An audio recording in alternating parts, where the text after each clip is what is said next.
Well, fishing can be difficult when the fish are in transition, and fall fishing is exactly that. Those bass are not going to be in the same place that they were, let's say, a month ago or 2 months ago. There's a lot going on in our fisheries. So how do we go out there and locate fish, find them quickly, especially with our limited time? Well, this is going to be the time of year, the portion of the year, you know, this early fall into late fall, when I absolutely put that trolling motor down and just go to town. I'm fishing faster than I have throughout the rest of the calendar year. Even if I'm shore fishing somewhere, I'm really moving right along. And to get a good idea of how fast somebody can fish, right, to cover water, and I should say that when I'm talking about fast fishing, that's really what I'm focusing on is covering water, because we're looking, we're searching, we're trying to find where bass are at, because you could go down a stretch of shoreline that's a couple hundred yards and there's nothing, there's not any life whatsoever, and then boom, all of a sudden you just get into a pile of them.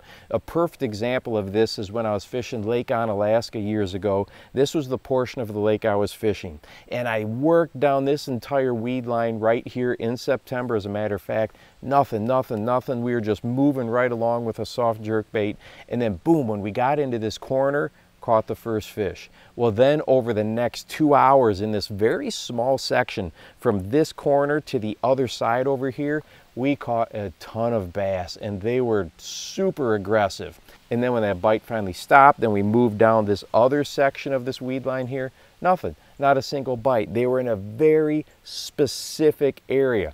If I would have really taken my time and worked super methodically down this entire stretch, I might never have found these fish, because maybe I ran out of time, you know, it was starting to get dark out, whatever it might be. So in the fall especially, we just really got to get in that mindset. And if you happen to catch the last Bassmaster event in La Crosse this last week, on day 4 I was actually spending some time watching the bass live. And I'll tell you what, it didn't matter if these anglers were fishing a Carolina rig or a hollow body frog, they were absolutely covering water. They were fishing carefully or slower, more methodically, when that lure was in what they determined the zone. Let's say they were frog fishing and they thought maybe that 2 to 3 foot of water underneath some duckweed was where the bass were hanging out. But once that frog, that hollow body frog, was out of that depth zone or out of that area that they feel was ideal, man, they just reel it in as fast as they can, make another cast, and we're just really targeting specific areas quickly and just covering a ton of water until they got that first blow up. They caught that first fish, and then the mindset changed, and then they were picking apart an area and trying to catch every fish that was right there.